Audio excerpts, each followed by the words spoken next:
Why doesn't full employment mean zero unemployment? Imagine a bustling marketplace where everyone is busy trading goods. It looks like everyone is working, but is that truly the case? In economics, full employment does not equate to zero unemployment. Let's break this down. Full employment refers to a scenario where all available labor resources are utilized efficiently. However, even in this situation, some unemployment is natural and expected. This is where the concept of the natural rate of unemployment comes into play. First, we have frictional unemployment. This occurs when individuals are temporarily between jobs. For instance, someone might leave a job to find one that better suits their skills or preferences. This type of unemployment is short-term and reflects the normal job search process in a dynamic economy. Next, we encounter structural unemployment. This happens when there is a mismatch between the skills workers have and those that employers need. Changes in technology or shifts in industries can lead to this type of unemployment. For example, workers who do not have the necessary training for new technologies may find themselves unemployed until they acquire those skills. When we talk about the natural rate of unemployment, we are referring to the sum of both frictional and structural unemployment.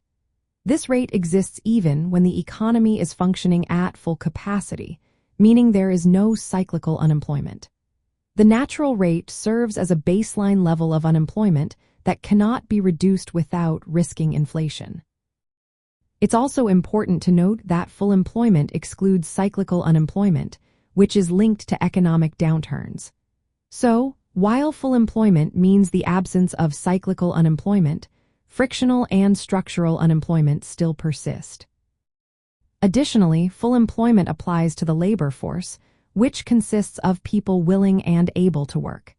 It does not include those not seeking employment, such as children, retirees, or individuals who have given up looking for work. Maintaining some level of unemployment is beneficial for the economy. It allows labor markets to adjust and remains flexible. If unemployment were to drop to zero, it could lead to wage inflation, causing economic instability. In practical terms, economists estimate that full employment corresponds to an unemployment rate typically between 4% and 6%. This range acknowledges the unavoidable presence of frictional and structural unemployment while excluding cyclical unemployment. So, while full employment indicates that the economy is operating at its potential output, some unemployment remains due to normal labor market dynamics and structural changes. Understanding this helps policymakers set realistic targets and design measures to support economic growth without triggering inflation.